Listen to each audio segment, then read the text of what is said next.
मुळात नको त्या गोष्टींना पाठिंबा दिला ना की हेच होणार.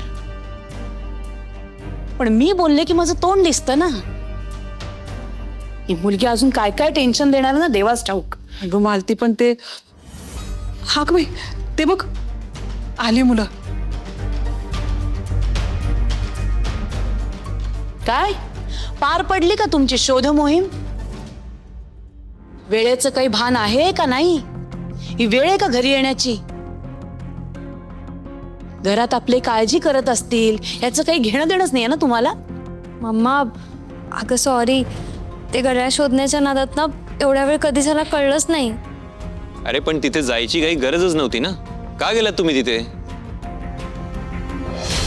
तेच तर. मुळात कोण कुठली ती मुलगी? तिच्यासाठी एवढ्या खस्ता खायची काय गरज आहे? ती पोरगी पण ना नेमकी आपल्याच नशिबाला आली. त्रास द्यायची एक संधी सोडत नाही. मम्मा अगं खरंच राणी माझी खूप चांगली मैत्रीण आहे. अहो काकी, आपण तिच्यावर नको नको ते आरोप केलेत.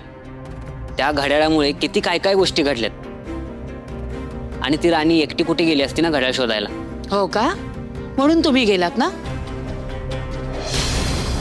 मग काय झालं बरं? सापडलं तुम्हाला ते घड्याळ? नाही सापडलं असेल तर द्या तरी. मग मी निदान मान्य तरी करते ना की ती मुलगी चोर नाही.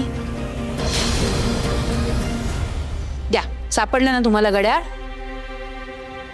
द्या ना. देताय ना?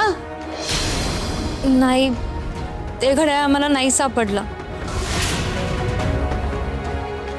तेच सांगते मी, ते सापडणारच नाही. कारण मुळात हरवलं असतं ना तर ते सापडलं असतं. चोरलेल्या वस्तू कधीही सापडत नाहीत. आणि ही अशी चोर मैत्रीण हवी का तुला चिकू?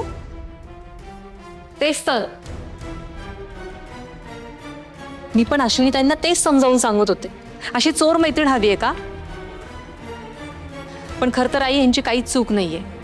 ती राणी तशीच आहे. चांगुलपणाचं नाटक करून चांगल्या चांगल्याना जाळ्या तोडते ती मुलगी. इतर लहान मुलं आहेत, नशीब आपलं यांच्याकडचं काही चोरलं नाही तिनं. तुम्ही किती वेळा तोच विषय चघळणार आहात? मी आधीही सांगितलंय, पुन्हा सांगतो आणि शेवटचं सांगतोय. कुणावरही चुकीचे आरोप करणं योग्य नाहीये. मुळात राणी दोषी आहे, निर्दोष आहे, अजून सिद्ध व्हायचंय. होईल ना, ते सिद्ध होईलच. पण जर तिने दिलेल्या वेळेत ते घड्याळ परत केलं नाही तर मी शांत बसणार नाही.